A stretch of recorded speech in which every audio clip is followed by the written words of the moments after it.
আসসালামু আলাইকুম এভরিওয়ান, আশা করি সবাই ভালো আছেন। সেমাই খেতে কম বেশি সবাই পছন্দ করি, আর সেমাইয়ের বিভিন্ন আইটেমের মধ্যে জর্দা সেমাইটা আমার ভীষণ ভালো লাগে। আমার মনে হয় আপনারাও অনেক পছন্দ করেন। নতুন রাঁধুনি আপুদের জন্য আমার এই সহজ রেসিপিটি আপনাদের সাথে শেয়ার করছি। ভালো লাগলে অবশ্যই কমেন্ট করে জানাবেন এবং ভিডিওটি শেয়ার করে অন্যদেরকেও দেখার সুযোগ করে দেবেন। আর এই জর্দা সেমাইটা কিন্তু আমার পরিবারে আমার দাদি রান্না করতে দেখেছি, তারপর আমার মা, আর গেল কয়েক বছর ধরে আমি নিজে এটা রান্না করছি।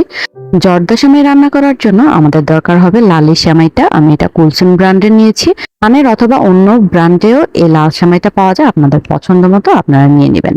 আমি এখানে হাফ প্যাকেট সেমাই নিয়েছি, আর সবগুলোকে এভাবে ঢেলে দিয়ে হাত দিয়ে গুঁড়ো গুঁড়ো করে দিচ্ছি। মেজারমেন্ট কাপে 1 কাপের মতো হবে সেমাই, আর এখানে 1 কাপের মতো নিয়েছি নারকেল কুচি। আর এই সেমাইটা রান্না করার জন্য সেমাই এবং নারকেলের পরিমাণ একদম সমান পরিমাণে হতে হয়, তা না হলে কিন্তু খেতে ভালো লাগে না। কাঠবাদাম এবং কাজু বাদাম নিয়ে নিয়েছি, আর নিয়েছি কিশমিশ।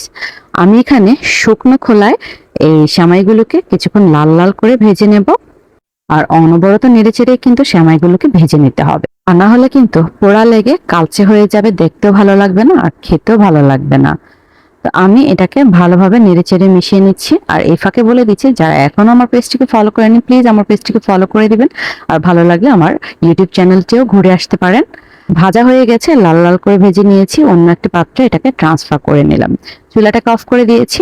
আমার কাঠবাদামটা অনেকক্ষণ আগে ভিজিয়ে রাখার প্রয়োজন ছিল, মনে ছিল না, তাই চট জলদি এটা খোসাটা ছাড়ানোর জন্য আমি গরম পানিতে 10-15 মিনিট ভিজিয়ে রেখেছিলাম। এই যে দেখুন, কষ্ট হলেও কিন্তু খোসাটা সহজেই ছাড়ানো যাচ্ছে। তবে 2-3 ঘন্টা আগে যদি ভিজিয়ে রাখা হয় তাহলে খুব সহজেই এটা খোসাটা খুলে আসে।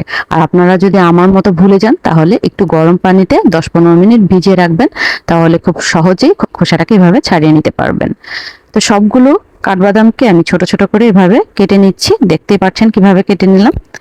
এখন এটার সাথে কাজু বাদামগুলোকেও আমি সামঞ্জস্য করে কিছুটা কেটে গুঁড়ো করে নেব। আপনারা চাইলে আস্তেও রাখতে পারেন, তবে ওই বাদামগুলো যেহেতু ছোট করেছি সেজন্য এটাকে একটু কেটে নিচ্ছি। আর এটা যেহেতু ভিজিয়ে নেওয়া হয়নি, কিছুটা শক্ত রয়েছে, তাই হাতের চাপে এভাবে ঢেকে ঢেকে কেটে নিচ্ছিলাম যেন ছড়িয়ে ছিটিয়ে না যায়।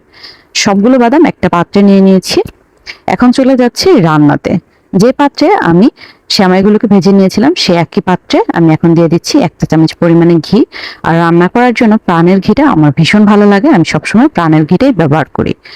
এখানে কিশমিশ দিয়ে দিচ্ছি, কিশমিশটাকে ঘিয়ের সাথে কিছুক্ষণ ভেজে নেব। বাদামগুলোকে সব দিয়ে দিচ্ছি এখানে। কিশমিশ এবং বাদামগুলোকে একসাথে ভেজে নিচ্ছি। একটু লালচে কালার হয়ে আসলে সবগুলোকে তুলে নিচ্ছি, তবে অতিরিক্ত পোড়া পোড়া কিংবা লালচে করে ভাজা যাবে না।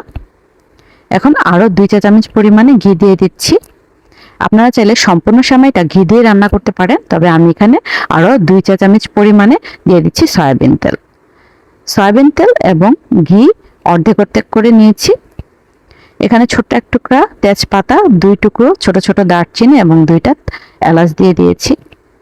গরম মশলাটা থেকে সুন্দর একটা গ্রাম চলে আসলেই এখানে নারকেল কুচিগুলোকে দিয়ে দেব।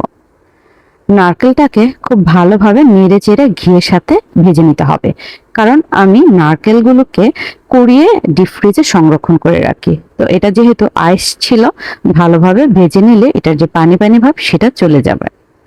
এখন যে সেমাইগুলো আমি ভেজে একটি বলে রেখেছিলাম, সেই সেমাইতে আমি পানি দিয়ে ধুয়ে নেব। সেমাইগুলো গরম অবস্থায়ও ধুয়ে নেওয়া যাবে না, কিছুক্ষণ ঠান্ডা হলে একবার ধুয়ে নিলেই হবে। আর এটাই কিন্তু 1-2 মিনিট এরকম ভিজিয়ে রাখতে যাবেন না, তাহলে কিন্তু একদমই ফুলে নরম হয়ে যাবে। তাই সাথে সাথে পানিতে ধোয়ার পরে ছেঁকে আমি কড়াইতে দিয়ে দিচ্ছি। আর 1 ফোঁটা পানিও যেন কড়াইতে না আসে সেদিকে খেয়াল রাখতে হবে। জাস্ট সেমাইয়ের গায়ে যে পানিটা লেগে রয়েছে সেটা কিন্তু এখানে টেনে যাবে। আমি ভালোভাবে নারকেল এবং সেমাইটাকে মিশিয়ে নিচ্ছি। ভালোভাবে নেড়েচেড়ে মিশিয়ে নেওয়ার পর এখন 1 চিমটি পরিমাণে লবণ দিয়ে দিচ্ছি। মিষ্টি জাতীয় জিনিসে লবণটা না দিলে কিন্তু স্বাদের ব্যালেন্স হয় না। আর আমি এখানে দিয়ে দিচ্ছি টেবিল চামচ দিয়ে 6 টেবিল চামচ পরিমাণে চিনি। চিনির পরিমাণটা আপনারা আপনাদের স্বাদ অনুযায়ী দিতে পারেন। আমি যে পরিমাণে চিনি দিয়েছি এটা আমার বাসার কিংবা আমার স্বাদের সাথে একদমই পারফেক্ট, তবে আপনারা চাইলে এর চেয়ে কমে কিংবা বাড়িয়েও দিতে পারেন। তবে অবশ্যই প্রথমে অল্প পরিমাণে দিয়ে দেখে নেবেন, প্রয়োজন হলে আবারও দিবেন।